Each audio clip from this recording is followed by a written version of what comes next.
What kind of podcast is this? Bad Playstyle is a book club podcast. For video games. For video games. What am I supposed to say again? Welcome to Season 3 of Bad Playstyle. This is our infinite spoiler warning. Skip ahead if you don't want to hear that Metroid is a girl. Or that Zelda's a boy. There, how's that? Yeah. We swears a lot. Mm-hmm. So if you don't like that, You say bad words. you could send corrections to... badplaystyle@gmail.com.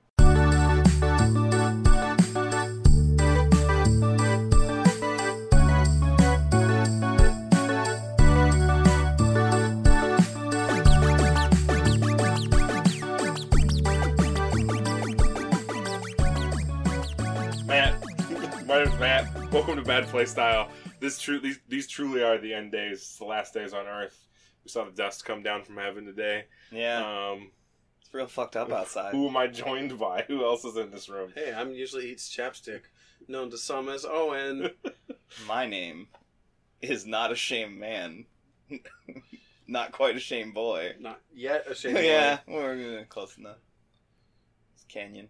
It's the other way around. It's not quite a shame boy, not yet a shame man. Oh, Yeah. Because she's a shame teenager. Yeah, he missed. He got something on both halves. Right. I'm a shame tween. You made a shampoo out of your shame name, shame boy. Shame blue. It's just like a type of stir fry. Hey, No, so it's welcome a to our shame. podcast. You missed it. It's a shame blue. Oh, I did Yeah. miss it because I didn't care. Anyway, hey, what did we play this week, Owen?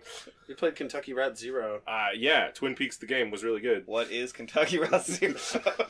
Kentucky Route Zero is a magical, realist, existential dread simulator. Mm-hmm. That's surprisingly succinct. Yeah. Good work. You've had a lot of time to think about this. I've been playing this game slowly over like a year, and like I think about it a lot. Yeah. Why do We'll you- get into that more. Why do you think about the game a lot? No, we'll get... Because it stays with you. It does. It's yeah. haunting. It resonates. Yeah, I also played it at a very slow pace originally. Okay. So you had a lot of time to percolate on the many ideas in here. Yeah. So I got 5 pages of notes. Okay. You played the game. You played the game. So, Yeah. yeah. But hey, there's a thing we got to do. There's a before couple things. There's a couple things we got to do before that. The Doom agenda demands it. Apparently nobody was stupid this week. Yeah. No, that's not true. We talked about how I was stupid. Oh, right. Yeah, you are stupid. I booted up Fallout 4! Hey, at least you didn't buy Fallout 4. Yeah, no, that was already done for me. Thanks, Past Keenan. Yeah, that was a different stupid time. No, so I remembered that I have the mod where it just spawns you in a random fucking place and I don't have to do the main cool. quests. That's cool. So, it spawned me in the very top right corner of the map, and if you spend any time in Fallout 4, you know what a fucking wasteland that place is. Yeah. There's literally nothing up there, and so Well, nothing up there but Death Claws. Yeah, no, like, it's Super Murder Town. Even the ghouls. Even the ghouls! No, especially the ghouls. Well, They're like the fucking shit deadliest up enemy in there. that game because they're so fast. So that entire, like, my entire first 6 levels on my character, who is a man with a switchblade who sneaks around, because I wanted to do a melee character. So for just a moment, can we talk about why is it that every single Bethesda game, the beginning of the game, is the worst part of the game, and literally no thought was put into like anything? It's just the worst. Because it doesn't matter, because everyone plays those games for 200 hours. Right, but it's just It's 0.5% of your play experience. I just think that, like, you could have put any thought into the new player experience in your bajillion years. But that's always last. Yeah, it's just like It's crunch time. Put in the quest. Yeah. Put in half the quest. Yeah. So yeah, my character was skulking around trying to fucking kill robots and shit with a fucking knife that doesn't do any damage. And it made me play really, really smart for a long time, and it was actually interesting for a while. And now I'm kind of overpowered, and it's fun that way. Cool. Yeah. That's it. Alright. Hooray. That's what I played, by the way. That's all? I did both. That's it and that's all? That's pretty much it, because you told me I shouldn't talk about that other thing I play. But you just did it. You just did it! You just did it. Okay. Okay, you have a shame now to bring up.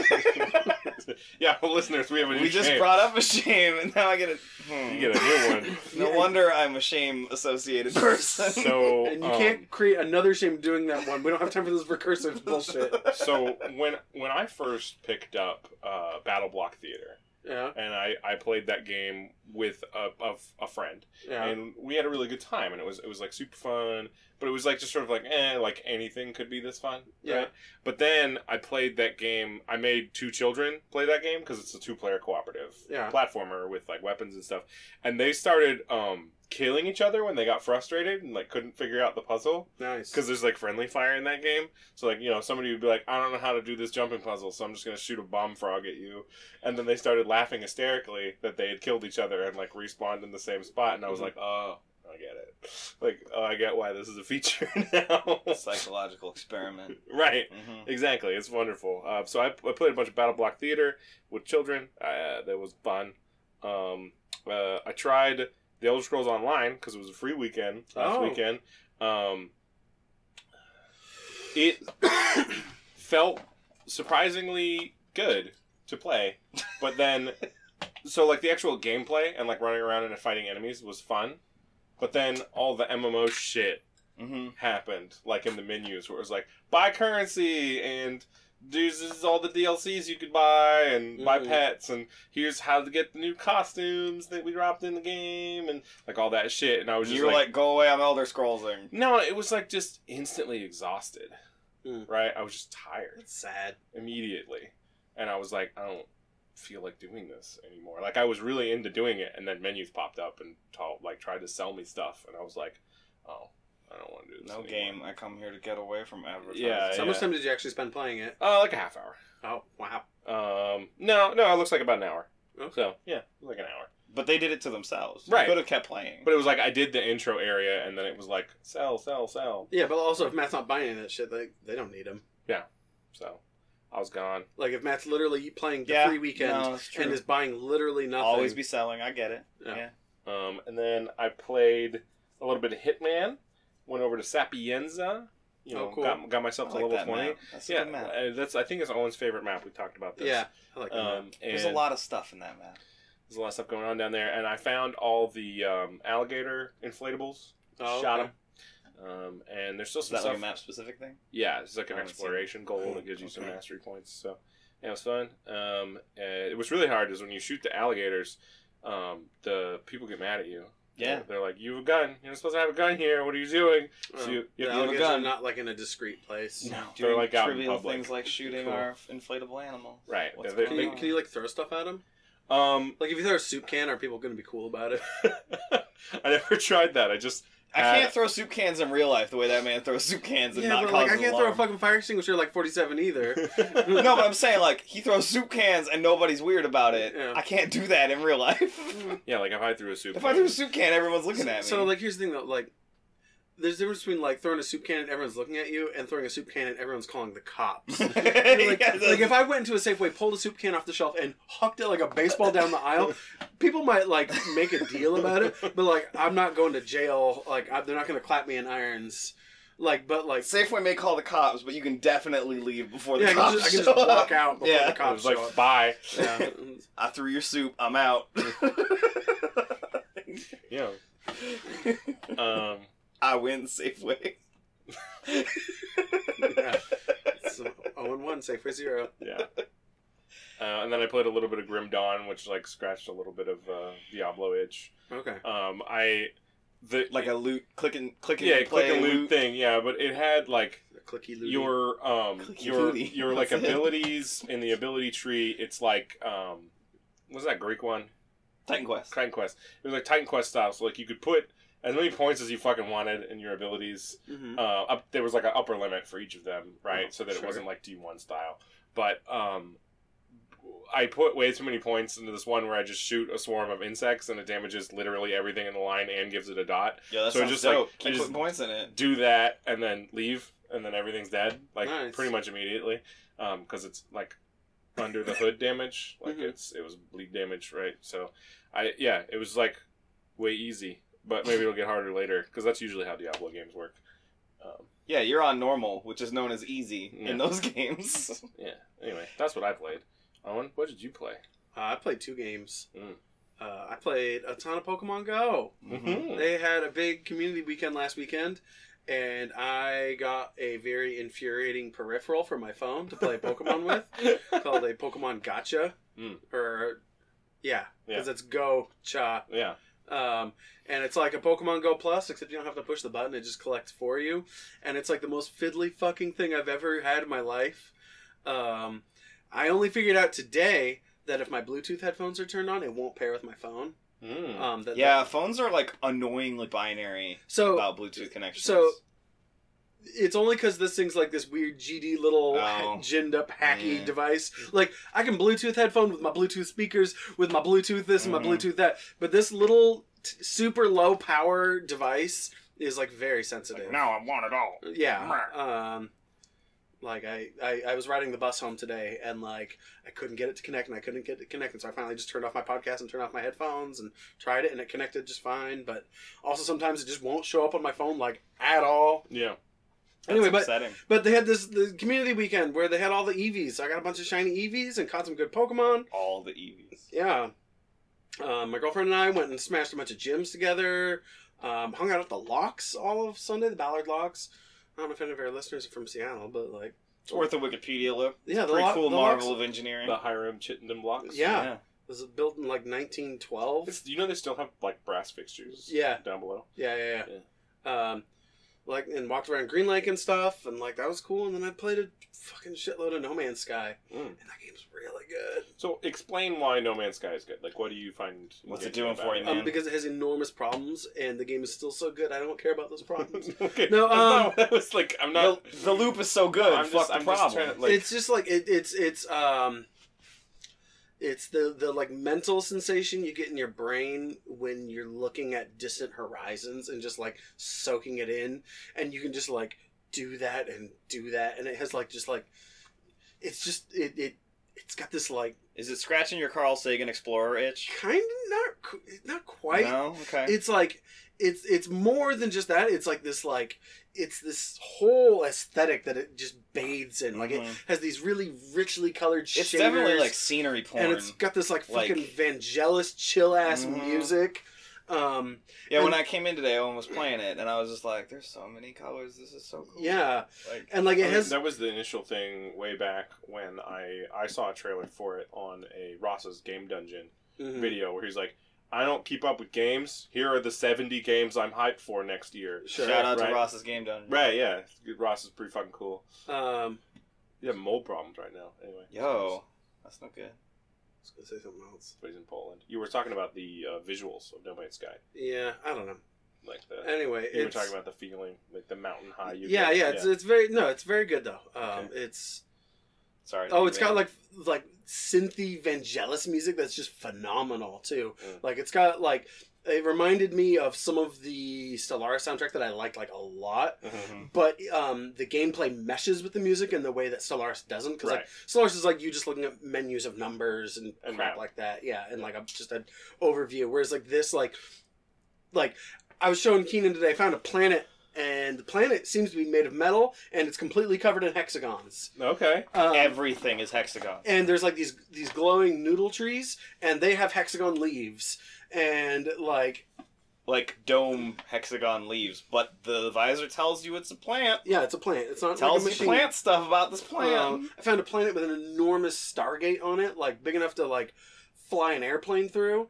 And like you can go interact with it, but it won't turn on. Like I can't figure out what it is.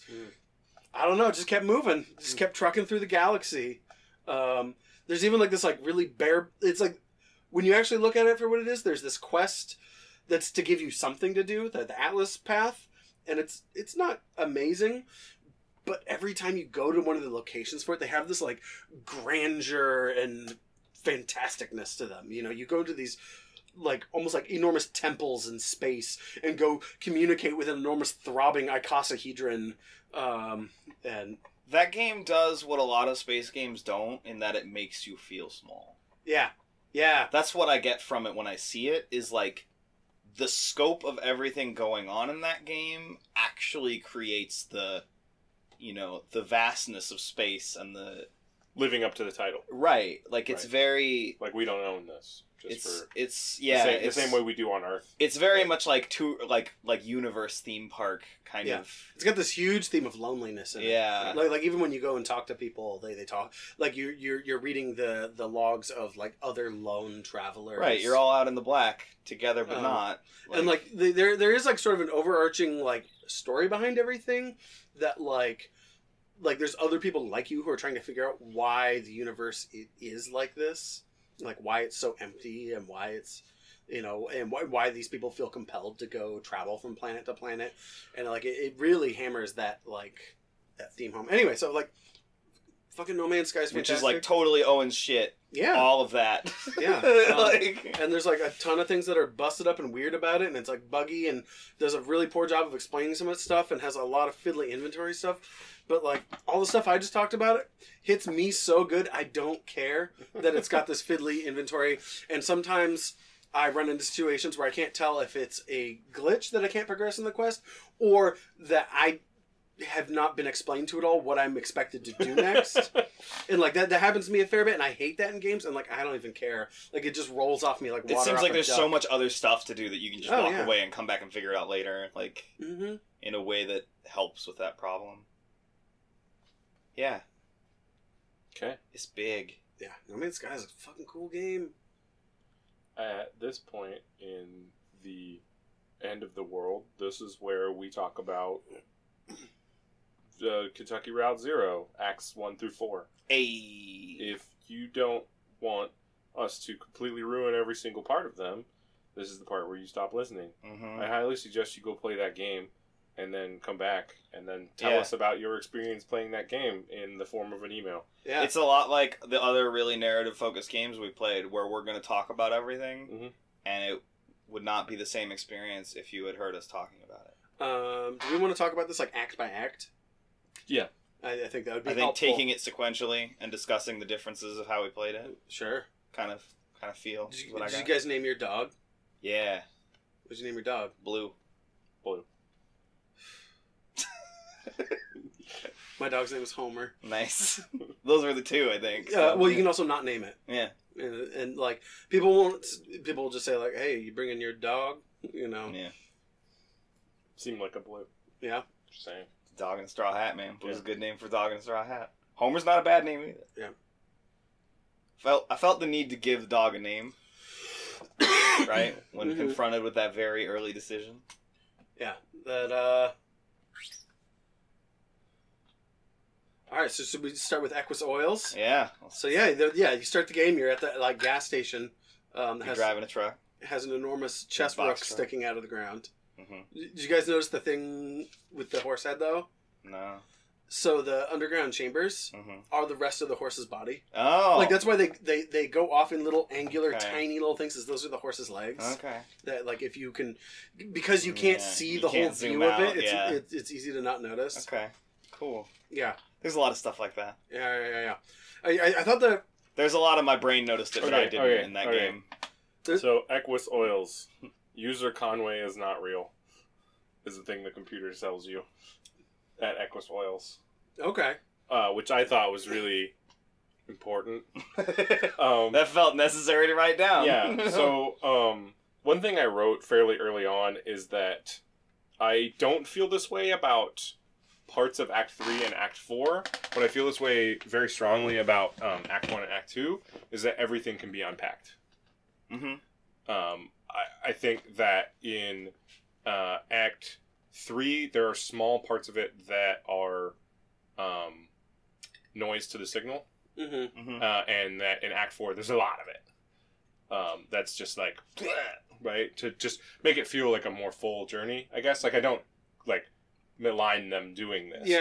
But in Act 1 and 2, every single thing feels intentional. In Act 2 especially. Yeah. In Act 1, I'd say there's not a fair bit, but like there's some noise. As we get closer to the other world, right, it becomes more and more intentional. There's some like weird literary like obfuscating fuzz on top of the stuff in Act 1 and 2, but you can work your way through it. Well, so like for example, like we were talking about Equus Oils, like the first thing you find in Equus Oils is like the weird D&D players in the basement.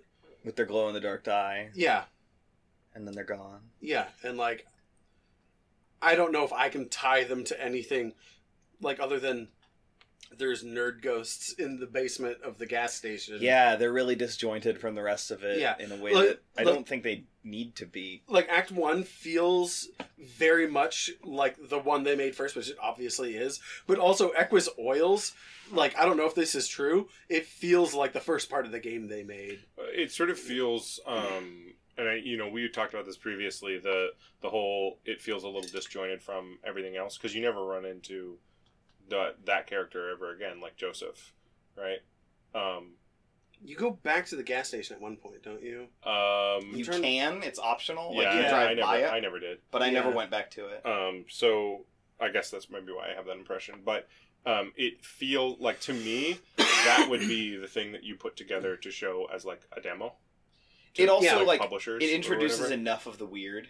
Yeah. In a like encapsulated space. I wanted to say before we get too far, the interface for dialogue options sliding up bothered me the entire time. Yeah, accidentally because you accidentally click shut all the time if you don't wait for every single option to come up, and it's oftentimes not clear that all the options have come up.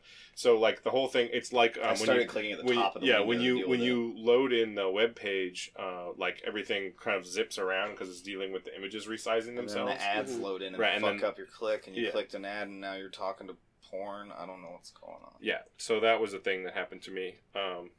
Also, like, remember when we talked about Oxenfree, that you learn a lot from the dialogue options you don't choose? Yeah. This game does this a lot. It does it a ton. Yeah. There's a lot of dialogue options that have completely different weights to them in this game that, like, I immediately would pick the one that felt good. Like in the situation with that character. Like, I wasn't, like, in most video games, I'm thinking about, what does this get me mechanically? Right, what information am I getting? Right, but with this game, it's always, like, what would Shannon say? Right. There's a very much like a what do they need, not me. Well, it also reminds me of a thing I read on Josh Sawyer's Tumblr the other day, where like someone asked him, I can't remember what the actual underlying question was, but it was something to do with dialogue and player choice and how it matters, and like basically like he went in to say like.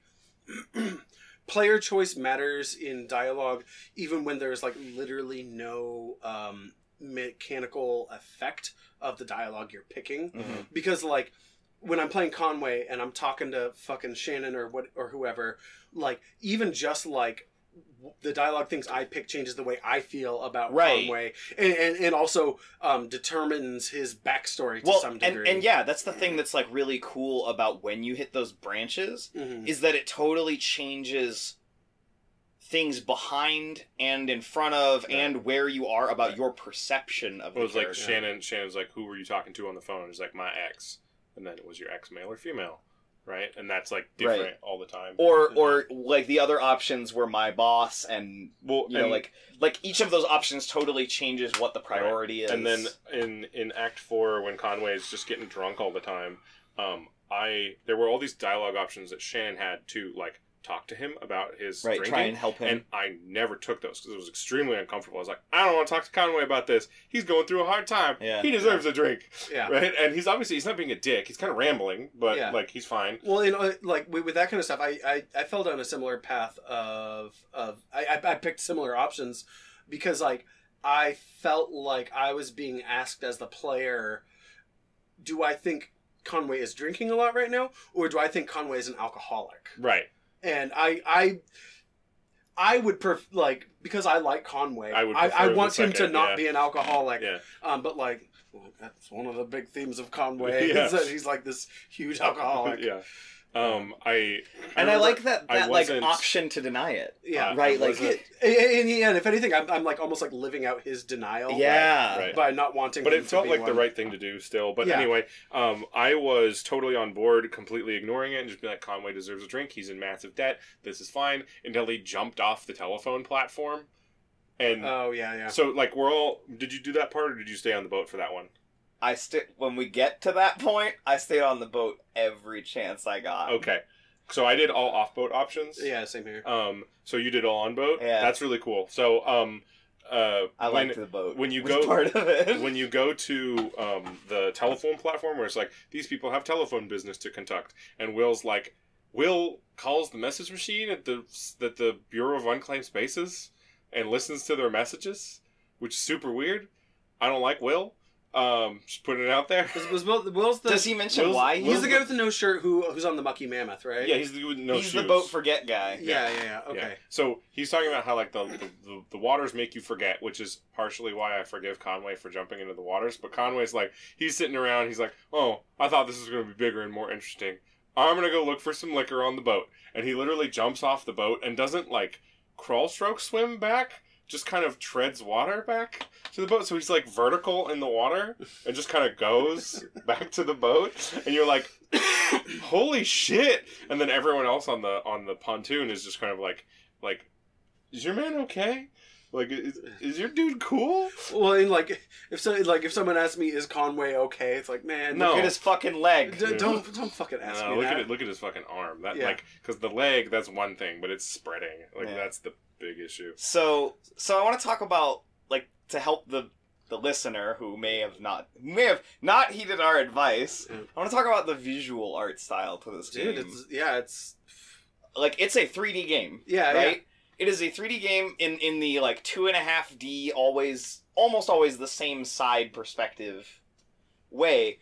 But there's a lot of cool stuff they do when you're in enclosed spaces where stuff goes between the player and the camera. Yeah.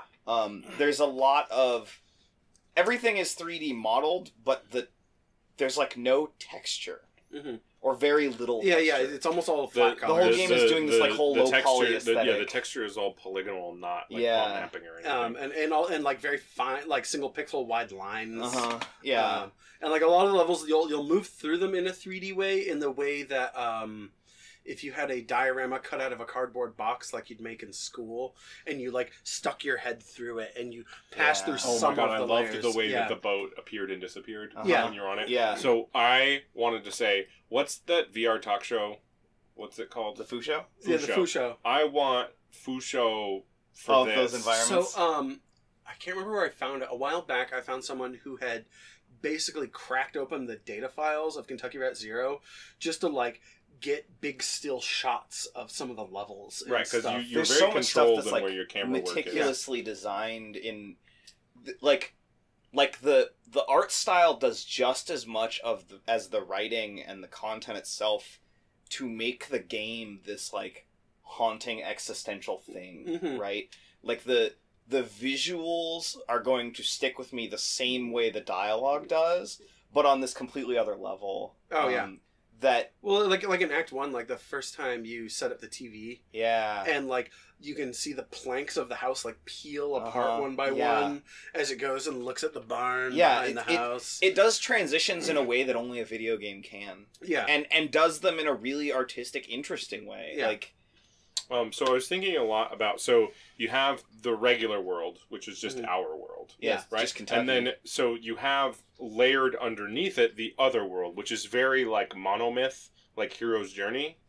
Like, you have to go down there and something bad has to happen to you, and you have to go find someone to give you a boon, and there's like all this shit. Yeah. Right? Well, like, and also all the people that live in the like magical underworld are like more or less trapped there, and like not in a way that they're like that they feel trapped by or that they're even aware of, but like I always got the impression that everyone in the Zero and everyone in the Echo and everyone in those like weird spaces, pockets, they're trapped like a ghost is trapped. Well, so I was thinking about it this way, like the Zero felt to me in the first and second chapters, first and second acts, as like the place where, so it's American myth, it's American monomyth, right? So it's very American. It's very about Americana. There's this bureaucracy and like underground, mythic qualities of America, right? Sure. But it's like with the bureaucracy of Reclaimed Spaces, the Bureau of Reclaimed Spaces, you have like everything that is like unused mythic qualities sort of falls under, right? And then becomes the property and the purview of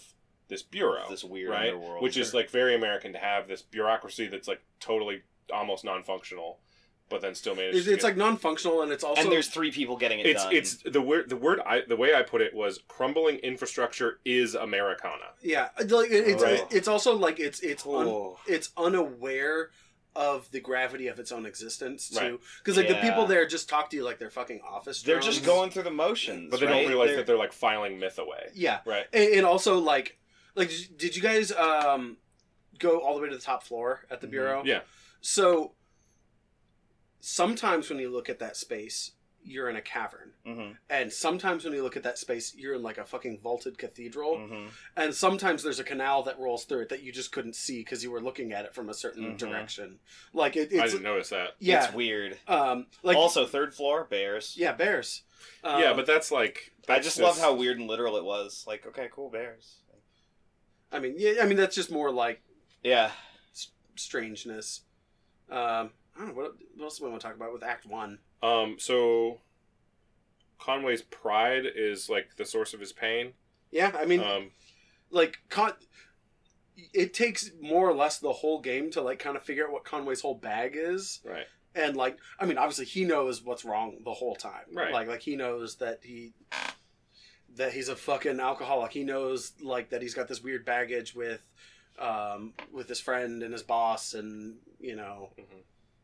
He feels like a guy who thinks he's trapped by his circumstances. Like Well, yeah. when he's chosen them, right? Like, Oh yeah, well it's like the distillery boys taking him away. Like he does, and no, like Shannon's always trying to tell him like you don't have to do this. Like you don't. right? Have It doesn't occur to him that he can fight it. Or Well, that- so one thing I wanted to bring up was that there's a lot of false choice stuff in the first act, Sure. where it presents you with a choice, but it's not really a choice. Well, yeah, like in terms of like branching gameplay. Right, but what I'm saying is that sets up a theme for the rest of the game, especially for Conway, since Conway's like the character you play as in the first one. Like the cave, when you're in there with the tram. The mine. There's one exit, and it's the one you're already facing, Mm-hmm. right? And so like she's like, "Oh, do you want to explore?" And that's like, that's not a real choice, right? Because you could go around and explore, but it doesn't like give you anything except for more time spent in the soup of like this game, right? Like there's no real you're just leaving, and that's Conway, right? It's very Conway. And I want to talk about there's triangles everywhere, yeah. right, of people. And I mentioned this to There's Owen. also just visually triangles everywhere. Yeah, there are, because the stalactites are all triangles. And the plants, well, all the viney plants are just triangles, yeah, which they call grotesques at some point, but at the Bureau of Reclaimed Spaces. Yeah. And then I was going to say, so like the triangle thing, that's a thing from certain mythologies where there's three gods in control of everything, right? And there's one that like makes the stuff, one that orders it, one that like recycles it back into sort of nothingness, and then it gets made again, right? And so it's like a...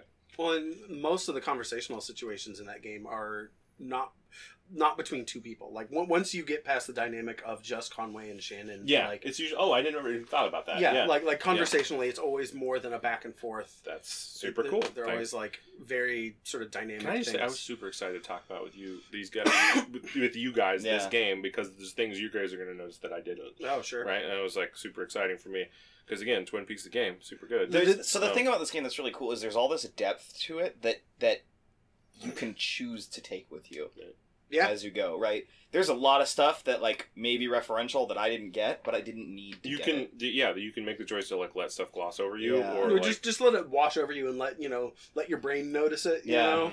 Yeah, there's a lot of stuff where it's just sort of marinating. Yeah. In the back of my head, like I have two more notes for Act 1, which is the TV is magic.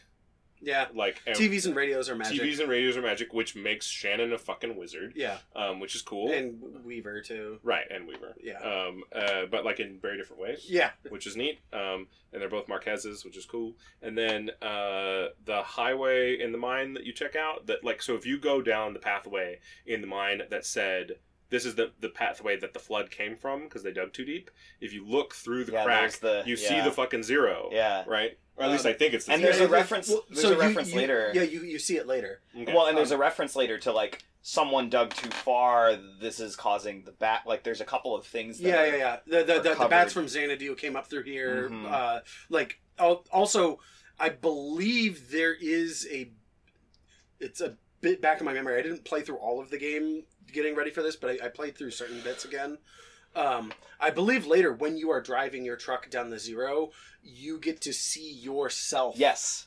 like you see that driving Yeah. perspective, and you can also see yourself peeking Yeah. at Oh, the There's yeah. like some weird didn't circular see that. time shit going Yeah. on. There's there. like dream logic shit. Um, One thing I gotta say is I love that you can replay not just the whole game.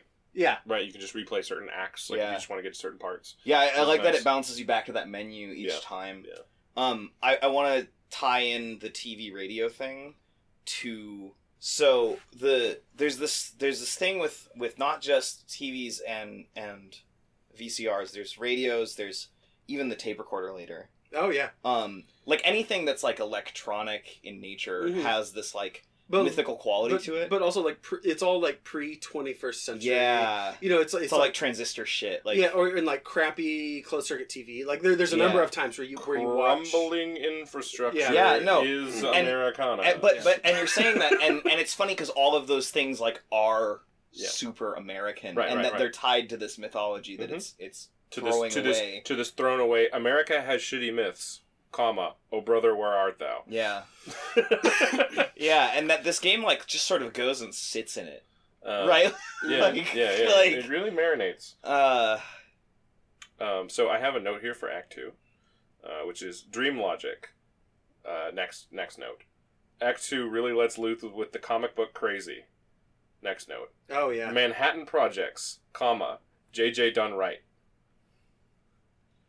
So, like, J.J. Abrams does his fucking, like, dartboard writing, and it's like, oh, it's so crazy, but it's like, this is the correct way to approach There's a clear that kind of... There's a clear through Yeah. the weird, Yep. rather than the weird being weird And for it's weird's actually sake. unpackable because you're not just throwing shit at the wall and seeing what Yeah, sticks. Well, yeah. Like also like There's it- a destination. it's very afterwards. clear in like Act 2 that they figured out more like what they want that game to be about, because like in Act 1, like one of the things you can do when you leave Equus Oils, because like they give you those directions like Mhm. see the tree on fire, take a left or whatever, Mhm. and you're You there. can just drive the fuck around. You can drive wherever the fuck you want on that map, and you can click on all the little stops and get your own like little weird X-Files moment Mm-hmm. when you see an empty diner with ghosts in it or Mhm. or whatever, or you like this and that, and there's like that type of stuff is like almost completely absent from the rest of the game, of just like these completely disposable, just weird occurrences. Monster of the week Right. shit. Yeah. The weird is in service to the story. Yeah, exactly. So, one thing I wrote here that I'd really love to touch on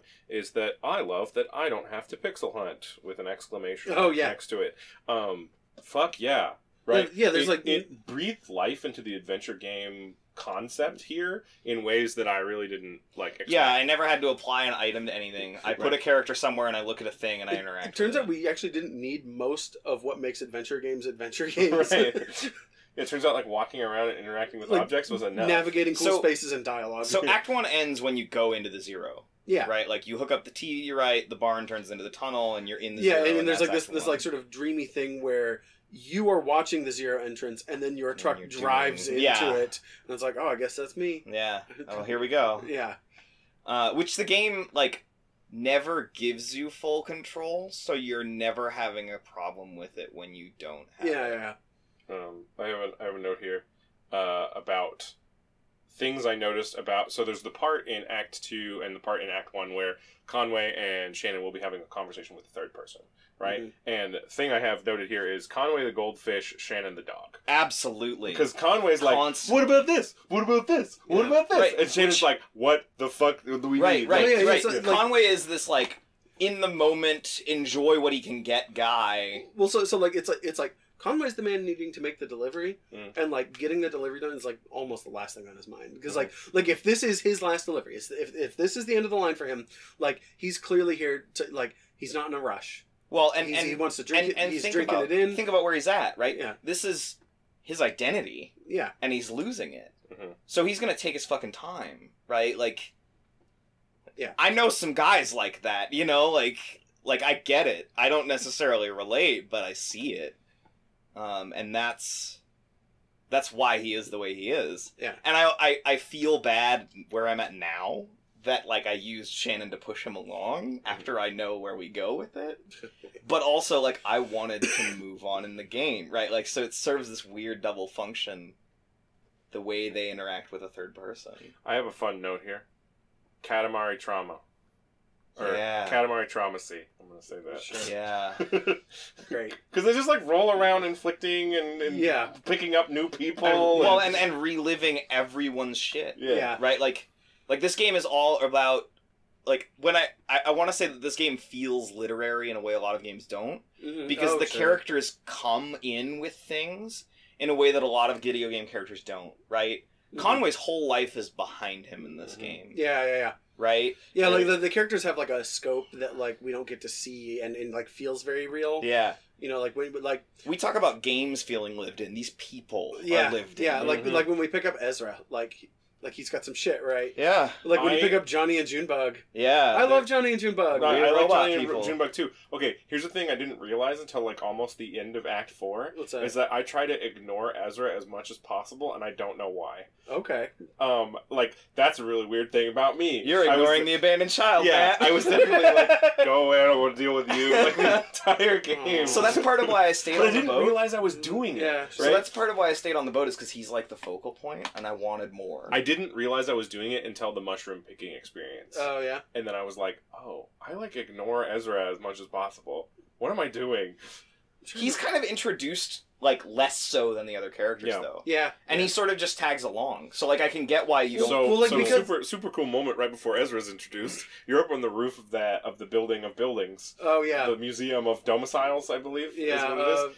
And like I noticed in the background, I see a thing Big with wings swooping go by, bird. and I immediately dropped my pencil and wrote "dragon" on my notepad here. And I was super excited for it to be dragon, and then it was an American bald eagle, and I was like, right, Yo, America. but it's not just an American bald eagle. It's a giant fucking Yeah. American bald eagle. It's an American Mordor fucking eagle. Yeah, that thing- picks up houses. Thing I also noticed, all music in this game is diegetic, even if Yeah. it's like a band in the foreground for some reason. Yeah. Yeah. Oh, the band. They're Yeah. so good. Yeah, they're pretty cool. I have I listened. love when they float by at Yeah. the restaurant underground. So, They're also Yeah. always showing up when Act 2 ends. Of any act you're Oh, in. right, yep. Yeah. The music hits, and you're like, oh, here it comes. Like... I believe like this game's only made. This is like another super small team. I believe one of the developers sings. Okay, that with wouldn't that. surprise me at all. Because it's like actually a band. It's the Bedquilt Ramblers. Okay. Wait, that's you mean like- there's more? Of Not course. much. Like, of course, That's there's good. more. Yeah. Yeah, like the music fits the game. You can find more of Junebug singing. Nice. Because they That's really good. they do like that song was really good. They do like weird ARG stuff on their YouTube channel. Oh, nice. So there's another Junebug song. Cool. Yeah. So like this game, we were talking about how the dialogue options don't necessarily actually give you a choice, right? Like I think we all ended up in the same places the way we're talking about things. Well, as far as like story beats go, but they give you a lot of choice as far as character backstory. They change the way you feel Right. about Yeah. things. But it's not like branching path based on Yeah, dialogue. but it's Like- super cool that like It's way better than that. Yeah. I think it's way more interesting that I have a different experience of these characters because of my decisions, rather than it being a different experience of events. Sure. Well, I mean, okay, so let's ask the question: who's your favorite character? I like Johnny. I like Johnny's Robot Boy, Johnny Robot Boy. Yeah. Cricket. Cricket. Yeah. Okay. I really liked that explanation. That made me feel like Their relationship is so adorable, validated, in the best way. and Yeah. like just oh man. And it says so much without saying much at all, Mhm. in a way that I really Mhm. appreciated. Mhm. I don't know. For me, it's either Conway or Junebug. I like Junebug a lot. She's cool. I like that they have their little sidecar motorcycle. Shane Boy. I feel Shannon. Yeah. It's a sibling thing. Sure. Like y'all know me. Sure. Anytime I run into someone who reflects with me, I'm like, yeah, you're my shit. Like, I forget her name, but the girl who's the mechanic in the Rebellion in episode 8 was like Rose. totally my shit too, for the same reasons. Mhm. Yeah, when you got what I got and you get representation that's anywhere near it, it's really cool. Cool. So, yeah, and the thing that sort of resonates with me about Shannon is she's chasing something she can't get, right? Well, yeah, like You don't- her sister's There's whatever, right? You know, like Her I- sister went off with the distillery guys. Yeah, like, or Yeah. Yeah, But- so she's but probably, also, like, she an went- electric skeleton No, somewhere. she went past them. Like, that's the Yeah, thing. yeah, is- because that's the thing. is Is like, every time you get somewhere you know she's somewhere else. yeah, because that's what I was about to say. Is like, Because they're like, yeah, she helped us with the adding machine and then left. yeah, because like with Weaver, she like kind of like in the same way that like Conway and Shannon are on this like indeterminate journey. Uh-huh. Like, there's clearly something that like Weaver's looking for or trying to Right, get away something's from, driving or whatever. Weaver, and she's after Weaver, so she's constantly like, Yeah. that's it, right? Like, and there's something about that that's like, Do you think we'll find Weaver at Dogwood Drive? Like, maybe she's the one we had to deliver to. Yeah. It was like the first The way person the- Conway meets. the way the game goes, I don't think so. The way We'll see, man. the way things have gone, like, I don't think so, and I don't think I want that. I'm not sure if I do. Like, I could take it either way. Yeah, Like, I think like if we never see Weaver, I'm fine with that. I want to talk about the game's relationship with the concept of oldness. Because it shows up a lot. Like, when the truck dies, it's because it hit an old tree. Yeah. Conway is old. all the tech is old. The tech is all old. The Moss computer is extra old. That's way old. Yeah.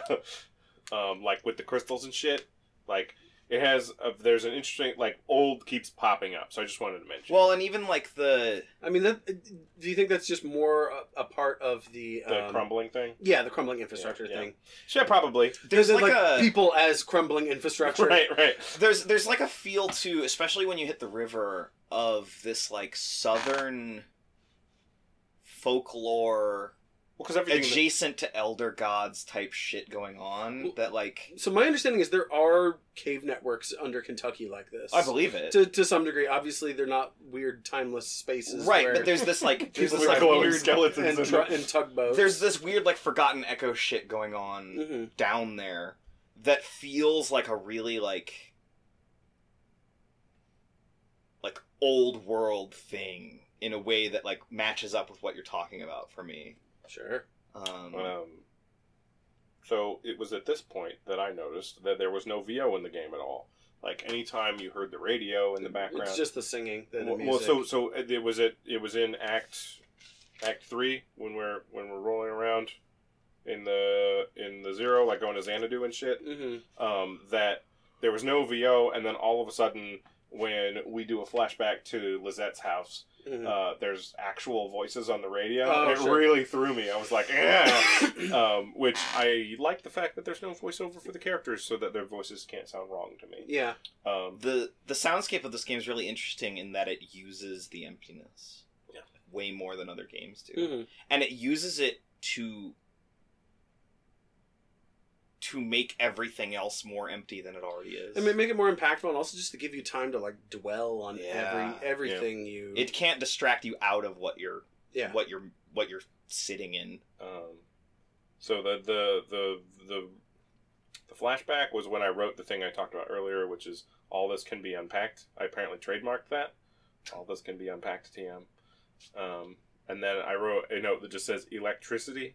It's like, what is the relationship between electricity and these like mythic things, right? It's magic, man. Right. I mean, But then there's also so the first object you're given, mhm. the first thing that Conway ever gets is a lantern, Mhm. right? And you need to turn the lantern off Sure. for it to work. Yeah, for you to find the Right. Yeah, there's So some there- shit so with there- light. So there's in shit with there. light there where with the bats, you need to turn it off for it to work. I Yeah. never Right. did.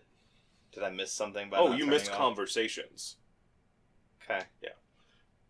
It's like when you turn it off, they talk to each other. I enjoyed the like bats doing things. Like I Mhm. enjoyed the scene of it, but I didn't want to turn it off. I was scared. Bats are scary. I liked that Johnny and Judebog literally blew the roof off the joint. Oh yeah. That was I cool. that's another one of those like really like not jaw dropping but like mesmerizing. Oh, moments. yeah. Like when all the roof tiles float up into the sky. So, Well, and and her like, outfit changes. Bree and- had our Keenan and I's mutual roommate had friends over when that was happening, and my Mhm. computer's in the front room and it's a big TV, you can see it. That scene was playing when that was Sure. happening, and usually when I'm playing video games in the corner, everyone ignores me, but they were like, "What game is that? Yeah. What is he doing?" So the thing about that scene that I really love is it does that thing that a concert that works for you does. Mhm. You're not in that room anymore. Yeah. Right? Yeah. Like it's this cool visual, like their clothes change, right? Like like Junebug goes from having blue hair to having a blue dress. yeah, and like there's this magical realism touch to that is like when a concert hits you, it's that in a way that like, oh, they get it, like kind of thing that was cool. And even that bar is like the forgotten infrastructure. Oh yeah. Like they bought their booze on an IOU. Yeah. Like I think like everyone's been in like at least one of those. Yeah, bars, for you sure. Yeah. And for some reason, I wrote the phrase "pharmacoptic magic" somewhere near this scene. Like somebody took some drugs at some point, and they did magic things to them. Oh, right, it was because he took the thing and his leg turned into fucking electricity. Yeah. Yeah. All right. Because he took the drug. That's why I wrote TM, because he kept saying TM drug, yeah. in the I'm a doctor, but this is the only drug I prescribe, Yeah. and it turns you into a robot. Yeah, it turns you into a fucking electric skeleton. The only part of that game, the only part of Act 3 that like I didn't enjoy being in at all is when I was in Xanadu. It felt like I was like just stuck in quicksand. Mm-hmm. Like I just met these people. I don't know what they are, what they're about, and like I have to hear about them. Mhm. And like I'm so much more interested in like Everything else. Is moving. Well, forward. and I think that space is functioning how it should then. Yeah, because it's supposed to make you feel oppressed. Because they are there for the same reason, Sure. right? But I feel like as a result, though, I also like I didn't retain very much. Oh, and I got out quick. So like I feel think, you so on that. If, so if we're drawing a circle of the hero's journey, Mm-hmm. right? So there's this point at the bottom of the circle where, like, so 70% of the circle is in the other world, and like 30% of it is in the real world, right? Mm-hmm. And so you go down, you do all the shit, and you get to the bottom. I think that the lower depths, when they're in their bar, Mm-hmm. and like all the characters are assembled, but everyone's like kind of aimless and doesn't really know what they're doing. Sure. But there's this beautiful thing, so there's like more to strive for, right? That's the nadir of the hero's journey circle. Well, and there's Right. so much acceptance of what is wrapped around them. Well, also, I think like the bar is definitely where I first realized like Conway's been turning into an orange skeleton for a while, but like I think the bar was where I first like really realized like this guy's in a bad way. Yeah. And it's not coming. You're not coming Yeah, back. yeah, and he's not coming out of it. And he's not making an effort to either. Yeah. Like, I guess that's where I realized that like he's not even concerned with trying to fight this. right. You know, he like keeps drinking. Yeah. Which like it makes it worse. drinking something is what got him here. Yeah. Drinking something is what got him in trouble. Drinking something like. Yeah. His alcoholism is literally turning him into a distillery employee. What the hell is up with horses? Horses are a symbol of old America and the Old West. There you go. Thank you. Fives. Yeah. I mean, Fives. I didn't get that. Thank you. I couldn't put two and two together there. Awesome. I noticed that Junebug was making robot noises in the Hall of the Mountain King, and I freaked out about it. They don't and then, really move that much until then. And then one scene later, she's like, "I'm a robot." Yeah. And I was like, "Oh, cool." I thought I was like all perceptive and shit, and you're just gonna bust it out. In the YouTube video where she's singing, the woman who's singing, because like obviously like it can't just be this like textureless pixel person. Mm-hmm. The woman's face is just painted silver. Nice. I think the thing that I love about the visual art style being this like sort of blank thing is that it makes all of those dialogue options and all of those things you put into those characters have way more value because you don't have other details. In the original prototype for this game, they all had like very detailed faces. Really? And it's like, and obviously this is because like I've played this game the way I played it. Yeah. That like when I see it, it's like, like they made the right decisions. Do away with right? this. I don't want this. Did we talk about the forest with the houses and how you can like sometimes see through these reasons, sometimes can't? No, there's, like the end of sometimes Act 2. houses. Yeah, that was way fucking cool. Yeah, it looks cool. That's a great sequence. That was another time where I started noticing it. I think a moment before I was supposed to, sure, and wrote it down, and then it yeah, happened you feel a bunch. clever about it. Yeah. I kind of like that the game mentions it after you have an opportunity to notice it, though. Yeah. Because it's doing the thing that like weird ephemeral shit needs to do, where it mentions it when it's important. Yeah. And it also gives you room to notice it yourself, which I liked. All right. So yeah, after to the end of Act 3. Well, so I'm right now in my notes. I'm at the third time you're in the Hall of the Mountain King. Third time. Third time. So it was I go to the Hall of the Mountain King, then I go to Xanadu, then I go back to the I go out to the yard and talk to Junebug. She gives me the chat about being specific about Cricket. I didn't get that chat at all. Well, the one, so you say, like, why do you call him Cricket? He's like, because isn't he your boyfriend? He's like, no, he's my Cricket. Right. It's more specific. Okay. I like being specific. And I really, really, really, really like that. Let me say really again, because I'm a lazy writer. And then back at the Xanadu, and I have a lantern again, because the whole light thing, like I have a lantern in a space that's literally on fire. Right? So it's like really... Right, the lantern isn't about the light it's putting off. It's about something else. It's about something else. And then I wrote down bed quilt for some reason. Bed quilt ramblers? There must have been an actual bed quilt, because that was the first time I had heard that phrase. Okay. There's something, when Xanadu's fuzzy, it mentions it. Okay. Oh, yeah, I was trying to write down the things Xanadu was saying when it was all fucked up. Then I wrote down Lula fossil art. Like, she made art out of fossils at some point. Yeah. Then I wrote Lula Chamberlain or whatever. Yeah, Lula Chamberlain. And then I wrote down the word fuck followed by cave people, because when they appeared on the Xanadu machine, I literally lost my breath. It took my breath away. I was actually scared. They're pretty chilling. Yeah. Like when especially it presented in that way, like, right? Yeah, no, like, because they're telling you the story of, like, we were down here and there's some shit. It's kind of weird. And like this is like kind of a factual account, and they like show up and fuck with your stuff. Yeah, well, it's like, it's the Distillery Boys. Isn't it? It is. But in that moment, you don't know that. Yeah, you haven't met them. Like, so they're these weird fucking electric people who come in and fucking touch your computer while you let them do that. It's funny though that they don't like make it clear that it's the Distillery Boys at first, because like if you saw glowing orange skeletons, would you write down in your journal, tonight I met some cave people, or would you write down, holy shit, I saw glowing orange flickering skeletons? Yeah, with tape recorders around their necks. Yeah. So each member of the like biggest triune, which is what I kept calling them, Joseph, Donald, and Lula are like the biggest one, because they like set off the events of what's happening. Sure. Right. They each give you a task. Each of them tasks you in turn. Okay. Right. Like Joseph's like, go to the zero. Yeah. That's where you need to go. And like Lula's like, you need to do these things for me to be able to process in the computer Dogwood Drive, and then you need to go to Donald because her computer sucks. Sure.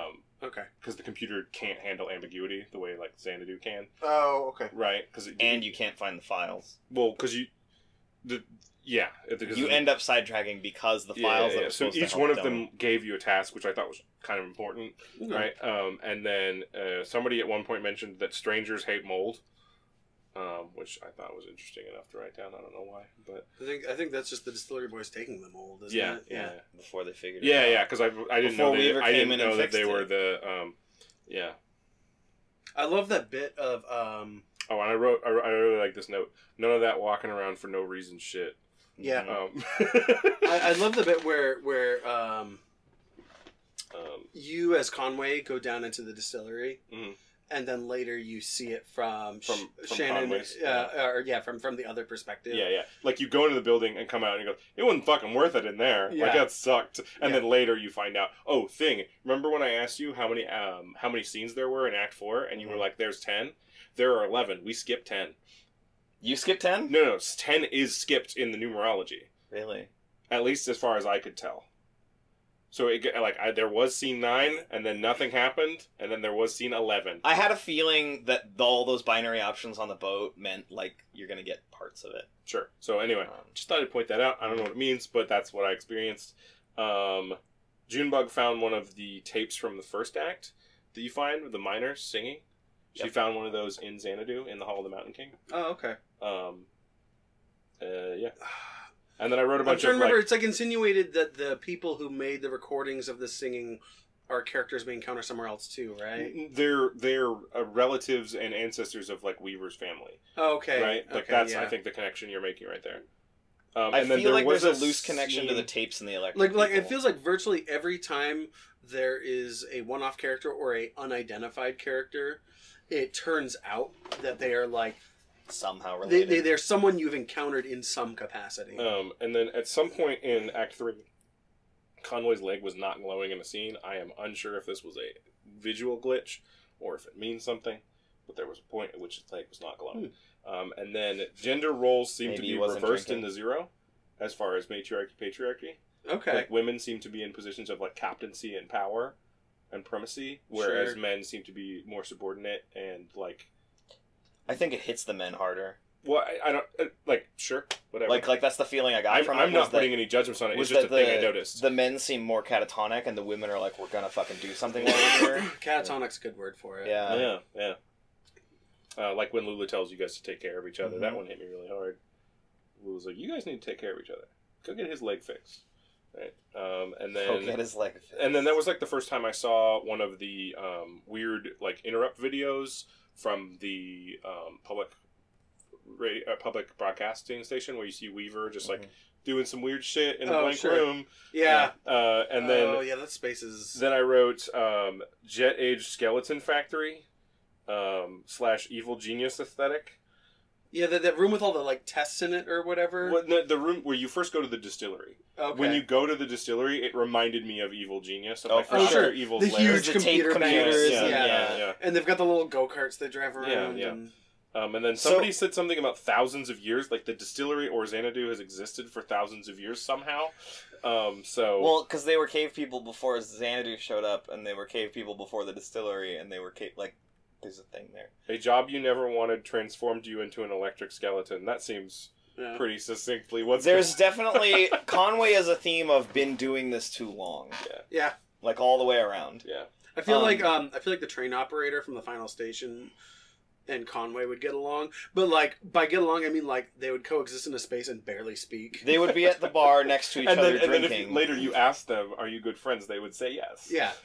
Right. Like they wouldn't even necessarily be pounding it. Like I could just see them both sitting on the curb next to the chilling. street. Yeah, like no, under like a flickering nothing's sky. happening. In that I like absolute you like go because of that. fishing together way. Right. Yeah. And then I wrote down the formula because the formula is real fucked up. The thing you do the adding machine and everything's compound interest and you just it like fucks you on the minor technicalities Constant and it's bullshit. And then I wrote down mammoth with an exclamation mark because that's the first time you see the muck mammoth. That's a great act ending too, where it's like you're at the bureau. And it's like, oh, by the way, there's been a canal here the whole time, and it like shows them like burn. There's a sailboat docked at one of the points where you're there, and I was like, oh, that's water. Weird. Oh, really? And yeah, because all I saw was the mast and the line coming off the mast that stabilizes it, and I was like, oh. So I never noticed the sailboat, but I've so I played through this game once all the way myself, and I've watched two other people play through it all the way through. And I never noticed the sailboat, but on the repeat viewings, I did notice the like dock cleats. Yeah, that was on the side. first thing I noticed when I went to that space. I tried to explore it and like go down those stairs, and I was like, "This is like a key." Like, I saw the cleats, and I didn't really put it together until I saw the boat later. I was like, "Oh, that makes more sense." And then I also wrote a note here: weird being presented as not weird being presented as weird. So, like, this is the thing, a trend I'm noticing is that, like, not weird things, like a boat with a mammoth on it for no fucking reason. Everyone's like, yeah this is fine.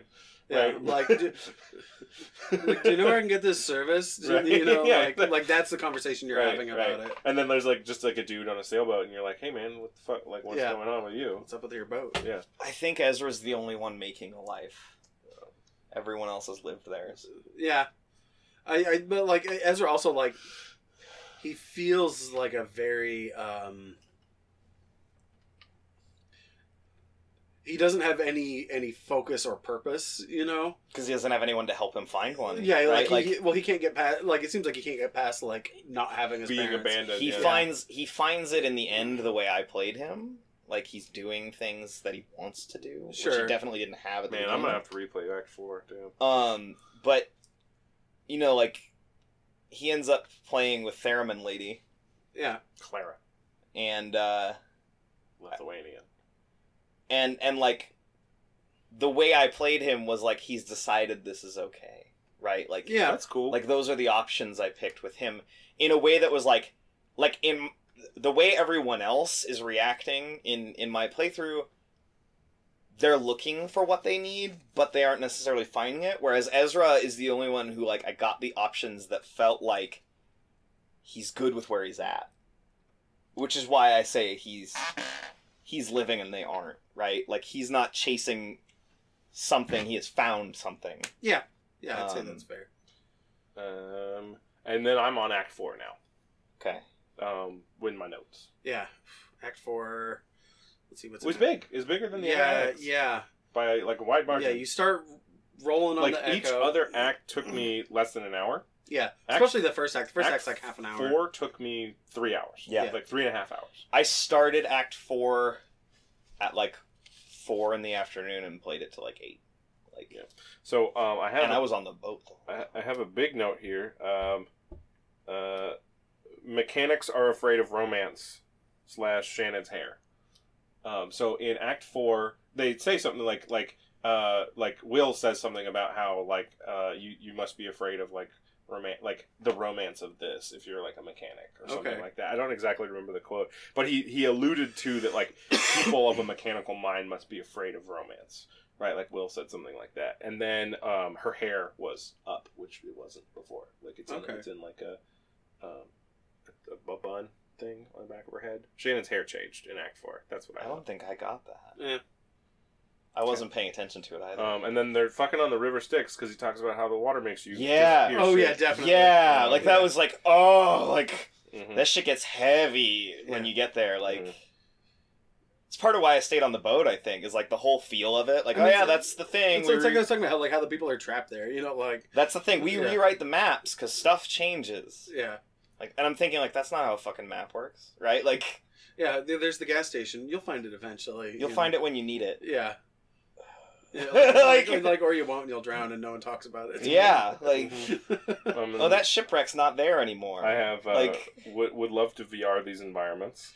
Yeah. I really want to step into these environments in VR. I really love the way both the Zero and the Echo are like non-Euclidean spaces for one, but that the way they're represented is like super simple, and that actually does it a ton of favors. Did you guys notice that? You move in the Zero, but the Echo moves around you. Yeah, like the boat never moves. I love the camera and the Echo move. Yeah. I love when you get to the gas station in the Echo. Norm and the Apple guy. Yeah, because the gas station's like so bright and clean. Not clean, but like it looks like compared to everywhere else in that game, like it's clean, and it's very evocative of like being on long road trips and stopping at a gas station. Yeah. Where it's like this episode weird 4 beacon... is the road trip. That's what it is. That's why it's filled with shit. That's why the signal to noises ratio is changed. Yeah. Right. Well, and everything you stop at is an attraction. Yeah. Then this is where I noticed that I ignore Ezra a lot. And then I wrote down Norm because Norm touched me. He's like waiting for his date. And you help him with his like date profile. Oh, right? okay. Yeah, he's like at the gas station. He's like, "What do you think about my dating profile?" And you're like, "Norm, you're a weird dude. You need to change your dating profile." Like it's weird. And then he leaves, and you get the guy who's like, "Glory, it's good to be among friends." Yeah. Because he ate all of his apples, and the last apple had a fucking firebug in it, and it drank the tears off his cheek, and he used that as a lantern to get to where he was trying to go. Oh shit, I didn't get it all. So I stayed on the boat every chance I got. Okay. And it was weird when it forced me out of the boat for bats and phone station.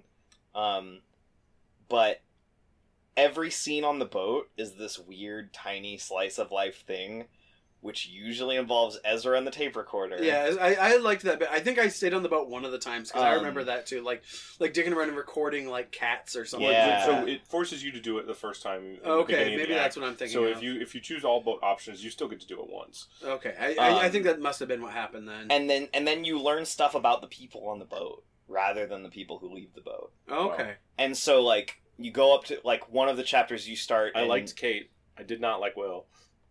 Weird. Will gets some weird humanizing shit on one of the things. He was just mostly annoying. Yeah. Because I'm trying to go between places and he's like trying to tell me about shit that doesn't matter. Yeah. So I think I love the boat because it has the weird fucking mammoth on it. Goddamn mammoth. I love... Can we talk about the mammoth for like just a second? Hell yeah. I love that when it's introduced at the end of Act 3. It's like the foghorn. Well, it's a foghorn, but also like that is a real mammoth. And then like when Act 4 begins, it's like no, yo, it's animatronic mammoth because it goes like Yeah. chunk as it lowers. And it's like, you got me, cardboard computer. You had me going for a second. I thought there was an elephant. There's something about the boat for me that was just like, no, I want to be here, and Yeah. and especially the way the boat's presented. It definitely When you feels walk like inside and the walls, like yeah, all of that was so those good. transitions are really good. Like it's definitely one of those spaces that like very much feels like a home. Like even though it's not nearly, even though it's a way more cozy space, it has like the same warmth as like the way Steve Zissou talks about his boat. Well, it's the same fucking shot. Yeah, right? totally. Like, So one of the sequences on the boat is you're Ezra in the wheelhouse, and you're hanging out, just doing your thing with the tape recorder, and then Lady comes up and is like, "Hey, that's not supposed to be there yet. Why don't you go downstairs and help fix the map?" And there's this whole thing about we rewrite the map because the obstacles change on the river. Right. And so you go down into the hold and you're in the map room and you're talking with Will, weird forgetful guy, and he's like, "Yeah, all of these are old maps. Do you want one?" Well, that's the thing about Will. He's not forgetful. Other people forget him. He's forgettable. No, he's forgetful too on purpose. It's a thing. Okay. But he's like writing down the map. He's like, "Okay, so where was the thing? Blah blah blah." Every time you interact with Will inside the boat, after that first time where you're talking to him on the outside of the boat, you're always giving him instructions. Constantly. Like whether it's this goes on the map here now, whether it's this is what you put in the food, you're helping him remember. Okay. Because, and he goes into this whole thing about, he has one of Ida's recipes, Ida has secret ingredients, she said I had to forget. I had to teach myself how to forget, and now I have to call her to temporarily remember whenever I cook food. Okay. And so, like, he's this whole weird, like the reason they work together on the boat. That makes his message machine make a lot more sense. Right. So the reason he is the way he is because he's done these things to satisfy these other people, and now he needs these people. That's why there's like tape recorders on the boat. Yeah. Right? So there's like, and the message video machine. tapes. The message machine is 23 messages. You can listen to all of them. Some of them are super long, and they're just inane shit. Yeah. Right? And at the time, I wrote a note here. Will's messages, what the fuck? So it's just a bunch of inane shit. Right. And when he's called on it, like, hey man, what were you listening to? He goes, just messages. Were any of them important? All of them. Right. Right. And that comment makes more sense. Because this is his now. like weird memento shit of the way he holds on to things. All right, cool. One of my favorite pieces on the boat is literally just the two dogs looking at each other, and then the scene cuts away. That's it. Like, but the thing about the boat is like you're Ezra most of the time, and you're recording sounds, and you're dealing with all the other people and their shit in this way that's like Ezra realizes he has agency in these moments, and then by the time you get to the concert, he realizes like this is a thing I can do. Right. And then he adds sounds to the concert. And he adds sounds to the concert, and like I had him decide like, hey, this is cool. I want to keep doing this, right? So that's where my Ezra theory comes in. Junebug and Johnny are like, hey, can we teach him to play the drum machine and right hang out with us? Yeah, right. That made more sense. Right. So and so that's why I say like he's the one who's finding something. With Ezra, they also like really they capture the experience that like everyone's had as a child, where adults around you talk in a way where it's like it's not that you're totally not there, but that like you are not a player at the table in the conversation. You are not in the conversation. And then you're at the conversation. And then those moments towards the end with him are him being that. Yeah, thing, yeah, totally, right? totally. He ascends to adulthood. He ascends to personhood. But so, like they captured that feeling of being a child around adults in a way, and then giving him a tape recorder and like the things that are sort of this weird thing behind that. Yeah. Let's talk about the rum colony. Okay, sure. Drowning in old shit is the note that I have here. The rum colony, that's like the luau thing? That's the luau with the lap guitar. Yeah. I really, really enjoyed the tip sequence with Johnny. Where he goes, go around to the tip jar, and then he makes little editorial comments to himself about how much each person puts in. So, like, Shannon puts in $5, and he's like, she didn't need to do that. Right? Like, he's judging your tip? Yeah. So, like, one guy, he's like, he's pretending not to see me. Fuck this guy. Yeah. Right? And he goes over to Conway, and he's like, nah, he's cool. By the way, need, like, I don't bother him. Can we discuss how the robots are the most human? Yeah. Like, it's very explicit. Like, they're the most people. Definitely. Well, they're like the only, people. Like they're the only adults who are like young.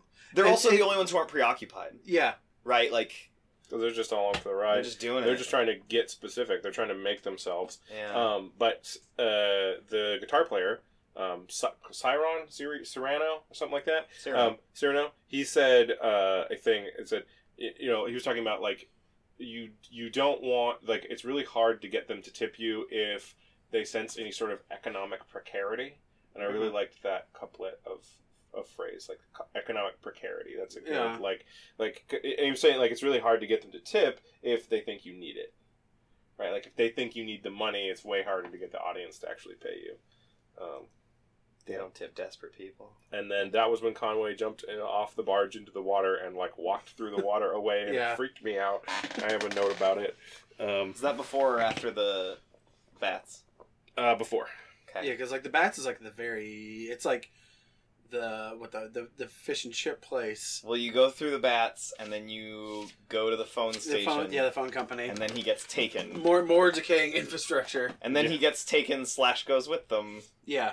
Yeah, I mean, he just goes with them. And then the mushroom scene was cool. I liked the double narrative thing that they did there. I don't remember the mushroom scene very well. So the mushroom That's one of the parts I didn't is play through again. Clara and Ezra on a tiny little island. Yeah, I remember that. That There's appears like green mushrooms man-made and cultivated in a way that's sort of unsettling, and there's mushrooms all over it. Oh yeah, I collecting them. remember that. I remember I sort of took that to, like the fact that it's like man-made and cultivated. I kind of took that, especially later when you see them, to mean that the distillery boys are doing this. Right. Like this is them cultivating their crop to make their hooch. Sure. But there's a cool thing where you have the external and internal monologues of both characters separated into two different windows, and you can advance them separately. Yeah. That sounds cool. It was super fun. I don't really know how to describe it, but it felt cool to do. I guess something we haven't talked about at all is how often, like, there's a lot of multiple choice dialogue in this game, but we barely touched on the fact that, like, you routinely aren't doing this from the perspective of the character you're controlling. Oh yeah, you switch or it'll perspectives jump a lot. between characters. In like, mid scene too. It's not like a like when you're at or a lot of the time it'll be multiple options of different people. Yeah. Right? Well, like the like one of the first examples, like when you go to the Museum of Habitats or whatever, and the whole time you're watching your characters. Oh, I loved the security. And they're narrating it from the closed camera, being narrated by people you don't know who they are. And then you find out it's all the people you're walking up to talk to. And they're talking about the footage in past tense. Yeah. Right. So it's like they're like someone's interviewing them. I liked that scene a lot, and then also the one where you're at the dockyard doing like the quizzes. Yeah. The memory quizzes. Yeah. Yeah, that was cool. The weird test chamber stuff. And then so after Catboat, it's Abel and Eloise's spot, and everybody's just sort of like coming to grips with what just happened. Like it's the diner at the end of the road trip. Like I get it. Yeah. Right. I've been there. And it also has like a sort of like Last Supper quality to it, like in the way it's visually framed. Right. Of like the big lacquered table of fish and whatever. Fish because of the weird thing that happened that two different characters Rashomon at you because they explain it differently. Yeah. Right. I really liked the way they explained it differently and how it means two totally different things to both of them. Mm-hmm. Yeah. Because she's like, yeah, I did a lot of cooking. And he's like, yo, my whole job's based on that conversation. Yeah. Like, And then, also like that event, like however it did happen, it's very clear it's like the high watermark of their life. it gave them a purpose after that. It gave them a purpose after that, and also like they're probably never gonna reach it again. I didn't really think about that, but yeah. And then you meet Poppy, and then Conway gets stolen. Yeah, Poppy's the phone guy. Oh, okay. Phone girl. Oh, well, there's the guy at the desk who shouldn't be working there who is. Dashel. Yeah. Yeah. Again, forgotten, not wanted things. Yeah, and right? he's trying to like voltage limit a old style ringer telephone so that it works on the new system. But the new system doesn't put out enough voltage, Doesn't and he's put trying enough- to figure it out. Yeah. Also, he was fired and just kept coming back. Yeah. Like, he just kept coming back because he needed something to do. Right. Old people, right? Like... I don't remember who Ida is. Ida is the lady running the diner. Oh, right. Abel and Eloise are the messenger pigeons who delivered love notes Yes. at the... That set piece, by the way. Super cool. Yeah. is it's so surreal after everything else, because so much of the Echo is like this black and white nothing. Right, but to have like an actually built and then space. this like this weird subway tunnel Yeah. switch box covered in emeralds with these golden statues. fucking like, love that you come in with a flashlight and can just like shine yeah, around it's everywhere. so good. Ah, Like, it's Yeah. so good. like there's this weird catharsis to that scene for me that It's also like a weirdly out of place space, even just like in Kentucky in general. It's yeah, it's like this weird opulent it's thing. a very like New York space. yeah, it's Right. it's like the hideout that the turtles have in Turtles. This spot 2. looked like the Foot Clan hideout. Yeah. Yeah. No, it's No, sorry, I was just quoting a rap song. the big golden subway station. Yeah, and also like that scene like arguably creates the biggest tragedy in the story we're experiencing. Like Shannon loses Conway. your boy, right? Hey, so I missed a click when the boys from the distillery are chugging by. They go by Blue, and there's a skull Yeah. and there's an arrow. Did anyone click on the skull? I clicked the skull. What happened? Did she bark? No. Oh damn! All right, Did you click the arrow? I clicked the arrow. Nothing Did you- happened. So like I felt like having clicked the skull, I made that decision. Okay. So I literally was having this like I'm Shannon losing my friend Hmm. to the monsters, to his demons, to his choices, like all of those things that we've talked about. And there's literally nothing I can do, partially because the game isn't letting me, right? Like this lack of control that the game has built in now has this huge like punching me in the heart thing while I'm doing it. So I get back, and one of the dialogue options, like, oh, what do we do with the truck? Oh, so one of the things you missed was that in the bats, if you turn off the flashlight, Conway gifts his truck Yep, to her. That I got. So Okay. I think I still got those conversations. I think we get them at the same points. They were corresponding to signs that gave me info about the bat place, and then we have those conversation bits in between. So yes, he gives her the truck.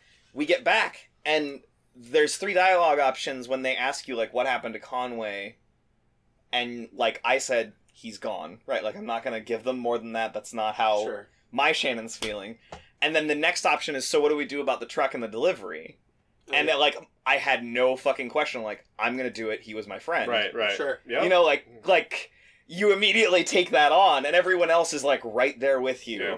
when you do that, and it's like cool. Like hero's journey shit. Like now we're doing it. Yeah. Type we thing. we a crew now. Yeah. We're literally heading back up to the surface. Yeah. Like we're doing the mono. Well, and then like, oh, we can't get the truck up these steps. Everybody get ready to load this shit up. Like, Yeah. like it's this whole thing where it's like, all right, we're getting. I love to how it now. somebody suggests to just like pulley the truck Yeah. up. Like, Yeah. like what? No, I picked that dialogue and like, could we do something with rope? Well, we could, but not with the truck. like, yeah, Okay, And that's the end of Act 4. that's the game so we far. don't have any more. Act 5, sometime in 2018. So, does anyone have anything else to say about this game? Love it. Yeah, if you're still listening, which if you're still listening, just Yeah. you should play this game if you haven't already, and if you have played the game, I don't know, should play it again. play it again For sure. or like send us a tweet about it. Yeah. This game creates a narrative with so little. It's Yeah. impressive. Like start a dialogue with us. We'd love to talk about it more. Yeah. Yo, can we give this game some Not Real Game Awards? We definitely are. So, Because I'm so ready. But before we've gotten, oh my God, Keenan, high five, Shane Boy, Owen, high five, each chapstick. Yeah. We got our first piece of feedback from a person we don't personally know. Oh, yeah. I don't have my phone in front of me. He asked me for a breakdown of the Not Real Game Awards because they're nonsensical. And if you haven't been listening since the beginning, you might not know who these people are or why we think they represent what we think they represent. So Let's do it. the origin of the Not Real Game Awards is Ross's Game Dungeon. He has a his rating structure at the end of his videos. He gives awards at the end of his thing, and the awards are individual aesthetics and like things that happen in the game that relate to like playing the game. Specifically that game. Specifically, and yeah, his experience they're all with super it. specific, and I didn't want to be super specific, so what we did was we grabbed people from the video games industry who cultivate an aesthetic or evoke an aesthetic, and so we can be non-specific it's meant to be non-specific. Not necessarily a visual or auditory aesthetic, Yeah. but a general feeling. Of anything that goes into the It's just game. a whether feeling, Yes. right? Exactly. Whether it's the music or the design or Yes. fucking anything. Turns out, art doesn't have to be fine art to be art. Oh, it's that person. Sub feelings. The person, his name is Gar Incorporated on Reddit. Okay. Shout out to our boy Gar. What up, Gar? Number one. I'm glad you got incorporated. Number one Gar. Oh, we found out the name of the listener. What? Oh, yeah. The listener. The listener. Yeah, yes. You know, that guy that tells the Dark Brotherhood what to do. Yeah. So yeah, just that's an explanation of what the Not Real Game Awards are, and diving in. Oh, and so if you don't know who these people are, just go Google. Yeah, like Google- they Google are their- all easily Googled. Google their names. Their Yeah. resumes, yeah. Google. Also, go check out the older episodes, because we definitely introduced them one at a time. As needed. Did they really start one by one? No, Yeah. it wasn't. No, because there was I like think a there's clump. like 2 or 3 There to was start with. There was a clump, Yeah. and then we added There's trickling J.E. in with... Sawyer, Tarn Adams, and Jeff Bezos have all been added, but the rest of them were there from the beginning. No, because the Nina Freeman one gets added in after the Nina Freeman game. But the Simon Vicklin, Brandon Chung, Todd Howard, and Jake Solomon were all in there from the beginning. Yeah, that makes sense. That's what I'm saying. That's okay. the core. So, Todd Howard, 0. Zero. Todd Howard's. Brandon Chung, Ooh. 3. Yeah. I'm gonna go 4. Fuck.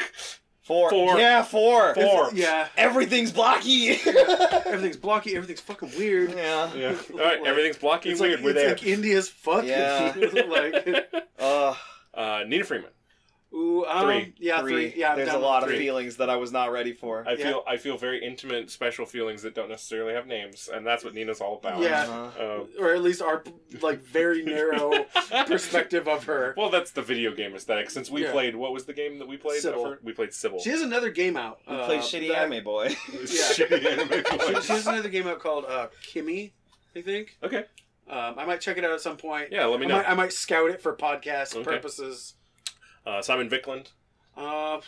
That's the dude. We ran into Simon Vicklin because he made the music for Payday 2, and we played that for many, many hours. And for Yeah. me, this award represents, like, really enjoyable bad taste. Yes. Yeah, it's like enjoying going to Hot Topic. It's Yeah. that it's that enjoying- guilty pleasure thing. Enjoying the thing you bought at Hot Topic.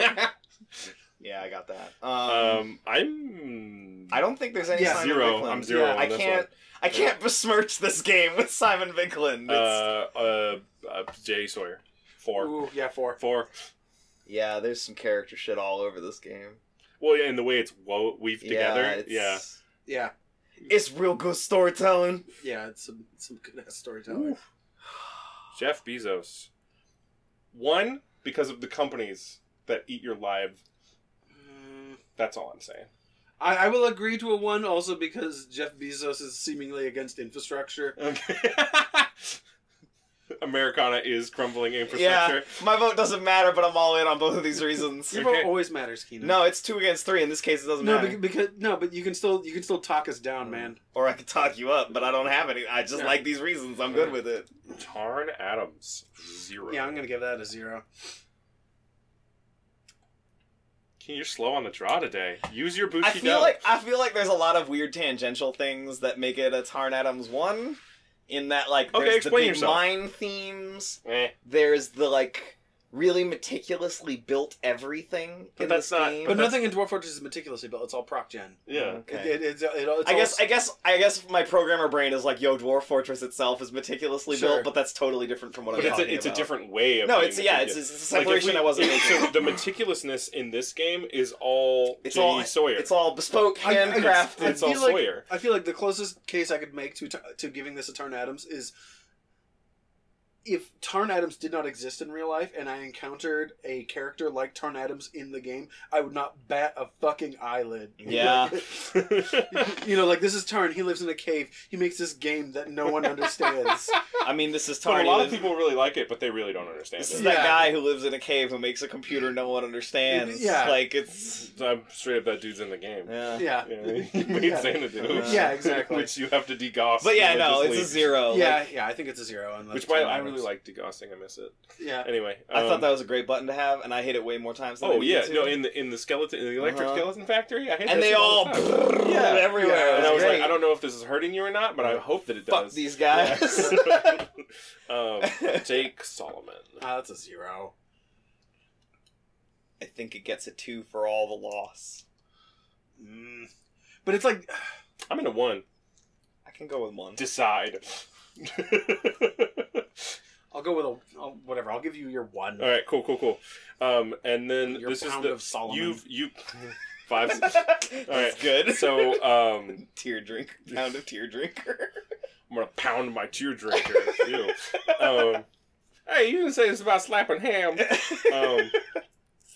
This is the part where I ask you guys if there is someone else we need to enshrine in the pantheon of not real. You don't have to answer now. Do we want to make one of...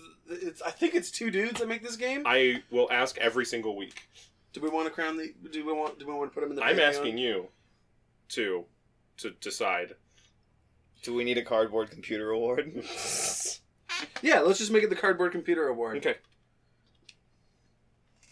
Because obviously we've talked for a very long time about this game. It meant a lot to us. So. So clearly it gets a 5 out of 5 cardboard computers. Yeah, and that is the next question. Yeah. How many cardboard computers? Yeah. Yeah, it'll be 5. It is the most cardboard computer it can be. Yeah. It represents, I think, 100% of their game output. Damn. And now... That's not even a dunk. Like, that's just... Yeah, no, I mean, whatever. If it's true, it's just true. There ain't nothing wrong with that. So I do want the world to end, so we do have to end the podcast soon. So, Yeah, it'd be so much simpler. we do in the denouement. But what else is in the denouement? I'm looking at you. Oh. So what do you think it is? Oh! I get to say dumb shit! So this is the part of the podcast where Shameboy gets to indulge in one of its other So, pastimes. so we have talked about the Boys of the Shield Mhm. multiple times. Mhm. Name them. In order of is that importance... cop show? Yes, in order of... Good show. We have one CrossFit Jesus, Seth Rollins. Mm-hmm. So Also- wait, what is this moment for some of our listeners who may not know what it is? We're getting there. So the Shield Boys are at it. What is this segment? It's the dumbest thing in Or wrestling. did you? Yeah. Okay. It's the dumbest thing in wrestling. I said Keenan gets to talk about wrestling. We're doing the dumbest thing in Keenan wrestling. gets to talk about these other things So- that he likes. So we have which is Seth wrestling. Rollins, who's a smarty pants, betrayed his friends, now they're friends again wrestling. We have Dean Ambrose, who has been hurt for the last 8 months with I believe, leg problem, which ties into our moment in a moment. And then there's Roman Reigns, who still thinks he's in the Shield and doesn't know what to do with himself. Okay. Moving along. Brock Lesnar, that Clash of Clans looking fucker that Yeah. we've talked about. Love that joke. It's the best. Five I use out it. of 5. I use it Clash of Clans. constantly. He is still the world champion for WWE, Yeah, and they still should sue doesn't him. show up to weekly show. Oh, there's like a whole thing going on. He beat up Paul Heyman. It's awesome. No, I mean the Clash of Clans should. Oh, they should sue Brock Lesnar for likeness rights. Yes. Yeah. Brock Lesnar should sue them. Yes, he should. For putting him in their game. So That's part of the American mythos, right? So- Yeah. Litigiousness. So Brock Lesnar hasn't been on the show and is champion, and this is problematic in like 8 million ways if you look at wrestling at all. So what they've been doing is Seth Rollins has a lower title on the show, or had for a while, and then Dolph Ziggler came in and took it and has been taunting the shit out of Seth Rollins with his giant Scottish friend Drew McIntyre, who literally looks like Conan the Barbarian in muscular form. So finally Seth Rollins is tired of his shit and calls his friend out, Dean Ambrose, who's totally crazy. That's his whole character. He's Right, crazy. right. He's unstable. He's unpredictable. Sure. He's really just kind of bland. But Dean Ambrose comes out, and he comes out in jeans and a leather jacket and is kind of a wiry dude, and he's kind of twitchy and weird. And Dean Ambrose has been injured for 8 months and apparently just been living in the gym and eating people or something because he came out and is just nothing but upper body muscle in the weirdest, scariest way. And you're like, this dude's gonna eat somebody. And it makes him way creepier and scarier in a good way for his character. Was that the moment? That's it. All That's right. all it is. He's like, I got a friend, and then Dean Ambrose came out looking like he's ready to eat a car, and you're like, what the fuck happened to you? Jesus. All right. Like- Wait, before we move on, can I inject a You can do whatever you want. segment? Yeah. There's a thing I forgot to bring up earlier. What did you forget? So to bring up? this will be the stupidest Star Trek timelines moment of the week. I'm not sure I'm okay with this, I'm but it's into it. happening. No, this is extremely stupid and good. This is like wrestling level stupid. Okay. Um, My favorite level. so they put new character in It's the timelines, dumbest. which they do like on the reg. Mm.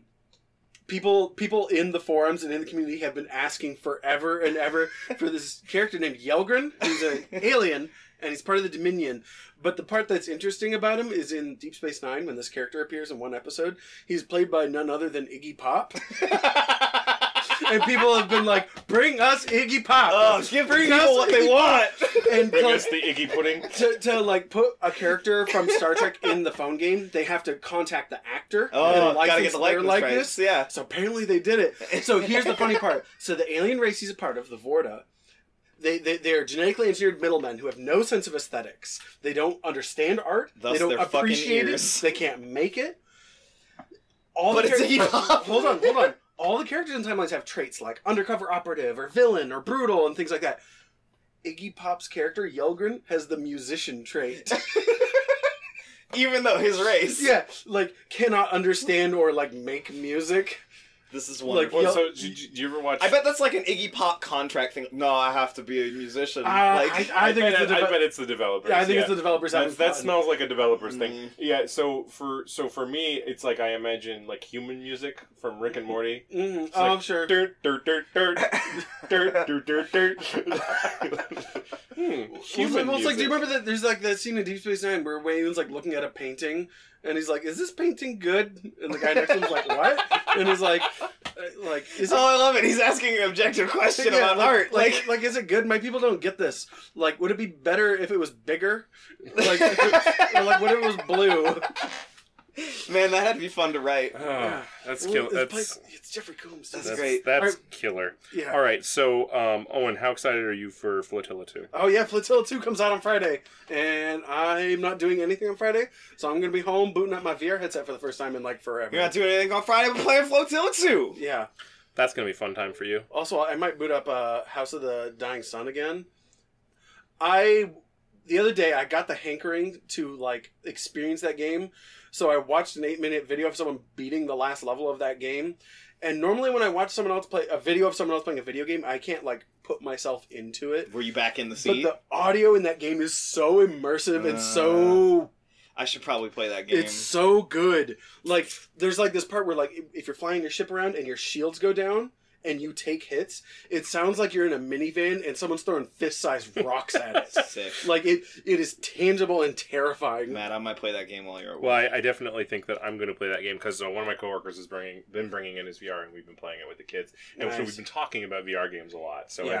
I like we're playing D&D this Sunday. After that, I'm folding everything up, and yeah, we're going to do some VR stuff. So Whip up the we'll have VR. some more stuff to talk about next. Yeah. Next. Yeah, play Next some, play thing. some of them. Speaking of which, what game are we playing next week? Oh, Matt, it's my pick. We're playing Wolfenstein something. The New Order. There we go. The first one. The first new one. Yeah, we're playing the New Order, and both these guys are really excited because they get to do the opposite of what they did last Oh time. yeah, Yeah, there's a binary story choice in that game, and Owen and I are both going to do the thing we didn't do. We did Which are opposites. Yeah, we did opposite things, and now we get to do opposite. They're so excited, and I hate it. Whatever, that game's dope. I'm excited to play I it. hate how excited you are, like, around me, because I don't have anything to do with it, Yep. and I'm just, like, sitting here, It's and okay, you guys are like, me, you, like No, Night it's of the cool Roxbury because you shit. get Shut to up. play this good game, Shut up. and I'm Shut up. excited Shut up. for you. Shut up. All right, so, Fuck Nazis. yeah, definitely, but then, like, not like that, like, with an ice pick. Don't reward them, Yeah. kill them. Say shit, get hit. Owen, where can they find us? If you want to send us emails, you can contact us at badplaystylegmail.com. Please do that. If you want to hit us up on Twitter, Or at Bad at Playstyle. badplaystyle. Please do that. If you forgot where you got this podcast, it's simplecast.com. Or Yeah. is it badplaystyle.simplecast or is it simplecast.badplaystyle? I don't know. I think it's Bad Playstyle. No, it's simplecast.badplaystyle. Yeah. Okay. Yeah, that sounds right. Hey, we got plugs. We got plugs? We got plugs. What are we plugging? So My butt? last week, and for the next 3 weeks, I'm going to be on the Mythgrians podcast. Cool. Oh, cool. I talked about we talked about RPG villainy, like how to run it, because one of the things I do when I'm not doing this is I play RPGs, like role playing, like pen and paper shit. And I've been doing that for a while, so I have like cool, insightful things to say about how to run villains. And both these guys are featured in it because they're my shitty players. And by shitty, I mean awesome. And He then says it with love. yeah, and then we talked about our favorite video game characters, which that's related. Yeah. Final Fantasy IX is the best. Send corrections to badplaystyle@gmail.com. Whoa, And what then have you done? No, it's Final Fantasy Adventure 2 for the Game Boy. Is the best one. And nope, Final Fantasy IX. He said it on camera right before being handed a $50 bill. And then then the third one we talked about playing role-playing games with kids, which is a thing I get to do with my job. And then shout-outs to Daniel Kwan, who sent me on that pathway. There will be a link in the description to all the cool things he does at the Ontario Museum of History. He runs like a D&D summer camp program there that has like a living campaign and has been going for 30 years, and it's super cool. You should check him out. Those will all be in the description, which I write while on drugs. Can I make a small plug? What? Your boy, who likes that dumb wrestling shit. Next show, for 3-2-1 Battle, we are doing a Versus the World show, so people from around the country are coming in. It would be a great entry point for anyone who you guys are on fucking Twitch, right? We're on Twitch at twitch.tv/321battle, and your boy is going to be running the main camera next show. Oh, that's cool. So, let's do it. All right, shut up about everything else. We've done everything important. Now it's time for the best part of the show. Yes. Sam Fisher versus Kentucky Route Zero. Versus Kentucky Route Sam Zero. Fisher versus the Zero. Oh, and this was your game. What does that mean? That's how we decide. I've decided that's how we decide. I'm into it. I think it means Sam Fisher takes the hero's journey and descends into the underworld. Damn, how's he do? I don't think. Well, I don't know. I don't think he gets out, but I don't think anyone kills him. Okay. I think I can argue that Sam Fisher's entire story arc is the hero's journey. He just gets like existentially stuck somewhere near the bottom. Like I think he's like floating on a raft in the Echo, and like nobody will go near him because he just shoots guns. Yo, Sam Fisher's already existentially stuck, bro. He helped fight the overthrown government and then immediately joined the government. So here's the thing about Kentucky Route Zero, is that metaphors are real. Yeah. So if you're stuck in the zero, then you literally don't move. Right? Physically. Yeah. Right. So. And like Sam Fisher doesn't move as a person. Right. Yeah. He just sits in the dark. Do we need to say anything else? I don't think so. I think Kentucky Route Zero wins. Yeah. Sam is zero for all of them. Yeah. He almost won one once. I mean, that's the thing, is like Sam Fisher can kill people, but not concepts. So here's how I see this triangle between us. Ooh, callbacks. Yeah. Is that Owen is very staunchly anti Sam Fisher winning. Not anti Sam Fisher. Yeah. Anti Sam Fisher winning. Keenan is very pro Sam Fisher winning, and I am sort of I'm the Kennedy. I think fuck. No. So what it is for me is that I know Sam's the underdog, and I can't help it. Like that's all it is. Because the underdog is American. I'm mythos. a short man who lives in America. The underdog is mine. Is Sam Fisher crumbling infrastructure? Yeah, he absolutely, is. Absolutely. Fives. Yeah, fives. All right. Well, and he didn't get to kill the bad guy in the last one. Okay. He's crumbling infrastructure. So, oh my god! A special thank you to anyone who got this far. It's so long. I'll give you $10. Yeah. If you tell us you finish this episode, free game code. We got those. Yeah. We got free game codes. Yeah, you will get a game code. Yeah, send it in. We'll give it to you. We'll pull one out of the spreadsheet. We'll pull it out of the spreadsheet. Send it to you. But it's been real. You should play this game. Sam Fisher always loses, and Wolfenstein later. Good night.